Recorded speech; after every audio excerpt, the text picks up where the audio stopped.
जय हिंद दोस्तों, आशा करता हूँ कि आप लोग बहुत ही अच्छे होंगे। आज से हम लोग कंप्यूटर की नई सीरीज पढ़ेंगे जिसमें से कंप्यूटर की बेसिक नॉलेज दी जाएगी। तो सभी लोग अधिक से अधिक लोगों के साथ आप इस वीडियो को शेयर करिए और अधिक से अधिक लोगों को जोड़ने की कोशिश करिए। इस वीडियो के तहत सभी को बेसिक नॉलेज बताए जाएंगे जो आपके जीवन में महत्वपूर्ण होगी और क्रिटिकल भी बताया जाएगा, साथ में हंसते और हंसाते हुए।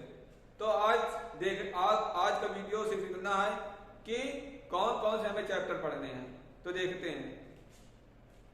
सबसे पहला चैप्टर है हार्डवेयर, दूसरा है सॉफ्टवेयर, तीसरा मेमोरी, चौथा नेटवर्क, पांचवा है इंटरनेट, छठा है MS एक्सेल, सातवां MS वर्ड, आठवां MS पावर पॉइंट, नौवां है जनरेशन, 10वां है बैंकिंग, 11वां है साइबर सिक्योरिटी, 12वां है लैंग्वेज।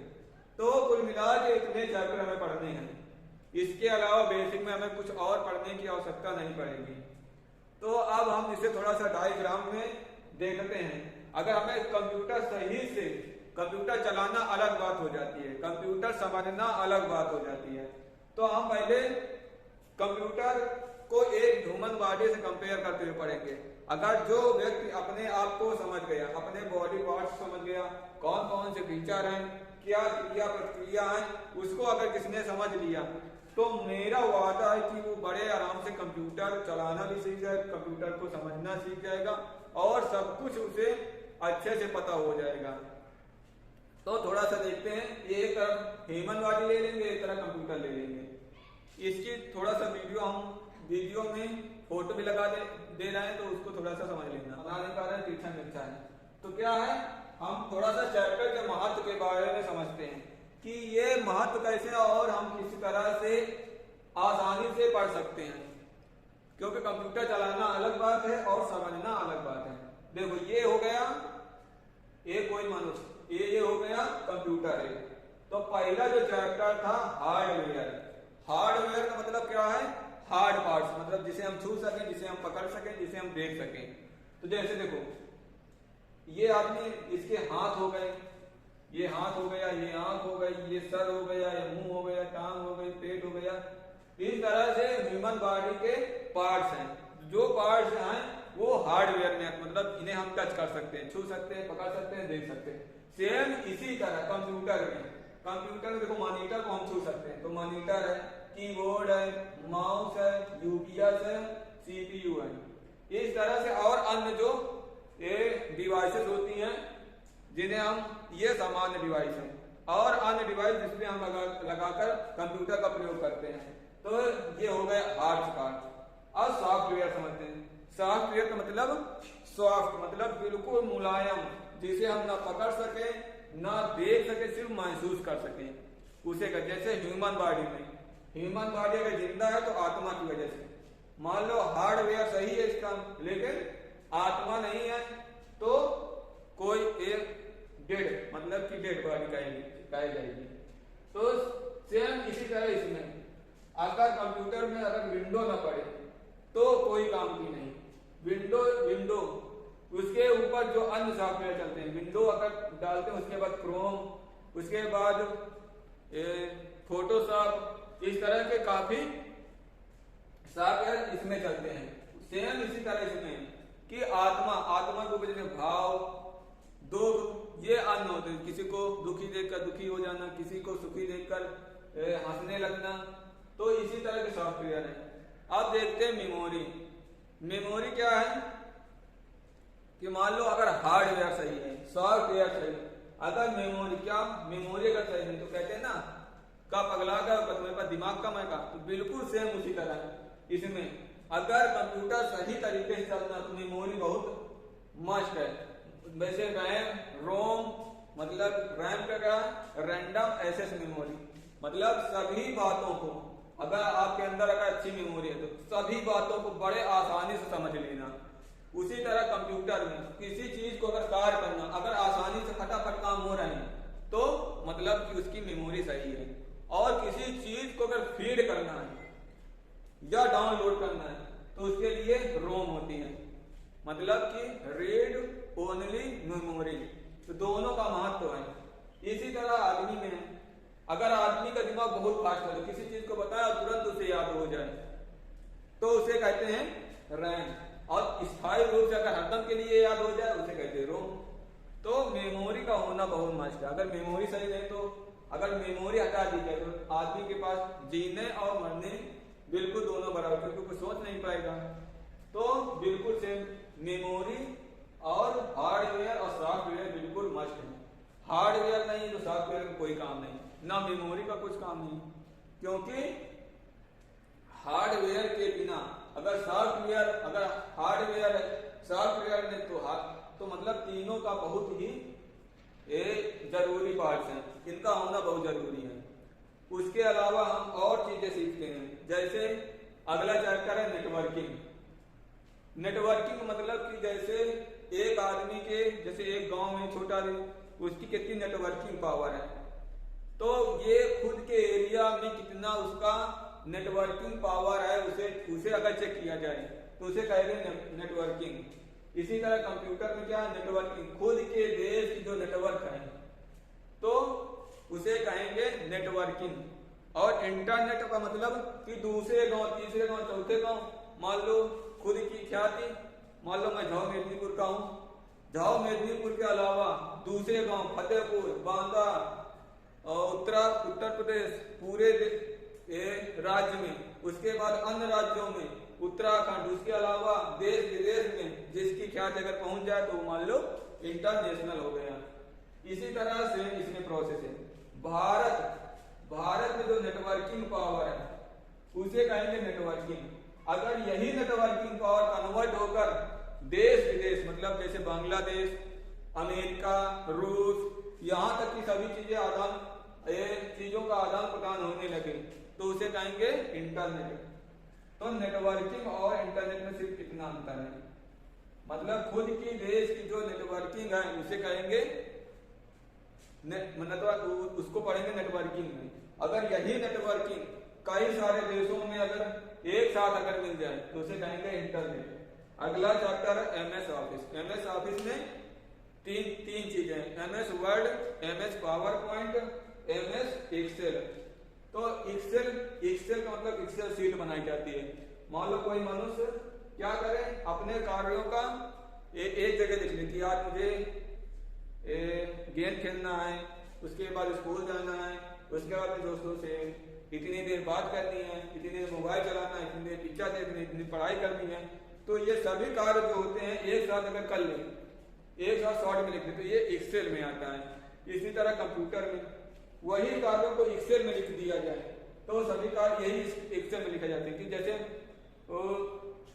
किसी के अगर मार्क्स हैं, अगर उसे हम गणित में इतने नंबर हैं, फेल हुआ कि पास हुआ, और मोहन स्कूल में टॉप आया, ये श्रेणियां जो बनाई जाती हैं तो ये एक्सेल में बनाई जाती है। उसके बाद आया पावर पॉइंट। पावर पॉइंट का मतलब होता है स्लाइड जो आज बनती हैं, जिसका उपयोग सबसे ज्यादा कोचिंग में पीडीएफ बनाने के रूप में की जाती है। जैसे हम एक प्रकार समझते हैं, कोई कोचिंग में है जो पीडीएफ छोटी छोटी एक पेज में केवल एक क्वेश्चन लिखा हो तो उसके नीचे एक जगह होती है लिखने के लिए। तो ये क्या होता है, इसमें ज्यादा इसी में उपयोग होता है। उसके बाद हमारा एमएस ऑफिस, एमएस वर्ड। तो एमएस वर्ड में हम लेटर लिखते हैं, लेटर, जैसे हमें सेवा में प्रधानाचार्य, उसके बाद मैं बीमार हूँ, ये सब जो क्रिया लिखी जाती हैं तो उसे कहते हैं एमएस वर्ड। मतलब वर्डों को एक साथ लिख देना, मतलब कि ऐसे की तरह, तो उसे कहते हैं एमएस वर्ड। उसके बाद हमारा अगला चैप्टर है जनरेशन। अब जनरेशन समझते हैं।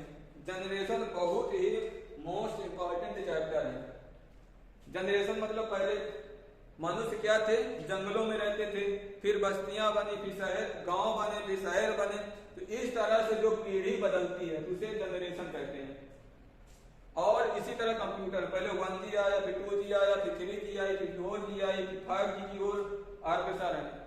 तो सेम यही प्रक्रिया मनुष्यों में वही प्रक्रिया, इसमें पहले कैलकुलेटर शुरू में बना था, टेस्ट टन का वैक्यूम का प्रयोग किया जाता था, अब धीरे धीरे चिप का प्रयोग करने लगेगा। फिर धीरे धीरे आगे क्या होता है, तो यही पीढ़ी बदलती जाती है, तो सभी चीज इसे जनरेशन में पढ़ेंगे। अब आता है हमारा बैंकिंग। बैंकिंग में क्या होता है, बैंकिंग में जो भी पैसे का लेन देन होता है सभी इसी में करते हैं। कितने पैसे ट्रांसफर किए देश विदेश तक नहीं, कि हमें 1000 रुपये जैसे करना है, मैं जाओ मेडिपुर में रहता हूँ और मुझे पैसे भेजना है दिल्ली, तो पहले क्या था, हम लेटर में पैक करके और पोस्ट कर देते थे, या हम खुद जाकर दें, या तो अब बहुत अच्छी टेक्नोलॉजी है कि हम अपना फोन पे में अकाउंट बना लें और तुरंत पैसे लेने के पास थोड़ी देर में पहुंच जाते हैं पैसे और समय भी बच जाता है। तो बैंकिंग के इसके तहत हम पढ़ेंगे। उसके बाद हमारा आता है साइबर सिक्योरिटी। साइबर सिक्योरिटी कहाँ जरूरत पड़ती है, सोचो, एक सामान्य मनुष्य के ऊपर पड़ेगी साइबर सिक्योरिटी या एक अधिक फेमस जैसे नरेंद्र मोदी जी हो गए या कोई भिखारी हो गया, किसके ऊपर हम सिक्योरिटी लगाएंगे? तो इसका आसान उत्तर है जो ज्यादा फेमस होगा या ज्यादा पैसे वाला होगा उसके ऊपर सिक्योरिटी लगाने की आवश्यकता पड़ेगी। कहीं घरों में जैसे सिक्योरिटी लगाते हैं कि जहां पर जैसे बैंकों में सिक्योरिटी लगाते हैं, तो उसी तरह से हम कंप्यूटर में कैसे हम सिक्योरिटी लगाते हैं, क्योंकि उसमें मेन चीज वे होती है। वैसे सामान्य सभी में सिक्योरिटी होती है, लेकिन अधिक सिक्योरिटी जैसे नासा के कंप्यूटर हो गए, इसी तरह जो बड़ी बड़ी कंपनियां के जो कार्य होते हैं ऑनलाइन कंप्यूटर से, उसमें सिक्योरिटी लगाने की आवश्यकता पड़ती है। तो सिक्योरिटी का प्रयोग इस तरह से हम कर सकते हैं। साइबर एक शब्द है, साइबर मतलब कि जो हैकर होते हैं कंप्यूटर को हैक ना कर पाए, जिस तरह मनुष्यों को कोई अन्य जो दुश्मन हो उसे न मार पाए, तो काफी बाउंड्री में हम क्या लगाते हैं, साइबर मतलब कि सिक्योरिटी लगाते हैं, पुलिस मिलिट्री और काफी गने और मशीनों का प्रयोग किया जाता है। उसी तरह कंप्यूटर में जहां ज्यादा सिक्योरिटी का आवश्यकता, बहुत सारी चीजें लगाई जाती हैं, 10 सिक्योरिटी और 1 लेवल की सिक्योरिटी लगती है। तो सिक्योरिटी का मतलब इसमें साइबर सिक्योरिटी यही पड़ेगी। जब चैप्टर पढ़ाए जाएंगे तो इसी तरह विस्तार से बताया जाएगा और साथ में उसका प्रैक्टिकल कर, जैसे हार्डवेयर पढ़ाया हमने। हार्डवेयर में क्या है कि हम माउस बिना छुए कीबोर्ड को, माउस को कैसे प्रयोग करें, कीबोर्ड को कैसे प्रयोग करें, उसके बाद सीपीयू को कैसे मतलब कि कैसे चलाना है, कैसे सेट करना है, उसके बाद इसे खोल कर हमें कैसे अगर बनाना कैसे है, यूपीएस क्या है, यूपीएस के बारे में पढ़ेंगे, मॉनिटर के बारे में पढ़ेंगे, हर चीज के बारे में पढ़ेंगे। बस आप सब्र रखिए और अधिक से अधिक लोगों के पास शेयर करिए। अब थोड़ा सा समझते हैं कंप्यूटर और मनुष्य में अंतर क्या है। कंप्यूटर किसी कार्य अगर उसे फीड कर दिया जाए तो किसी कार्य को बहुत तेजी से कर देता है, लेकिन मनुष्य उसे थोड़ा सा स्लो करता, बहुत स्लो करने है, क्योंकि उसे थकावट भी लग देती। कंप्यूटर में ऐसा कुछ नहीं है, लेकिन सोचने की जो पावर है आगे का, तो वो मनुष्य है। मनुष्य ने ही कंप्यूटर को बनाया है, ना कि कंप्यूटर ने मनुष्य को। तो कुछ मामले में मनुष्य आगे, कुछ मामले में कंप्यूटर है, लेकिन कंप्यूटर मनुष्यों का स्थान कंप्यूटर नहीं ले सकता। जिस दिन अगर ऐसा हो गया तो मान लो मनुष्य की जांच समाप्त हो जाएगी। तो कंप्यूटर उतना यूज है जितना काम चल सके। तो मिलते हैं अगले वीडियो में। अगले वीडियो में हम हार्डवेयर लेकर बताएंगे, हार्डवेयर फिर सॉफ्टवेयर, फिर इसी तरह क्रमबद्ध से वीडियो बनेंगे और सभी चीजें विस्तार से बताएंगे। तो दीजिए तब तक इजाजत। जय हिंद, मिलते हैं अगले वीडियो में।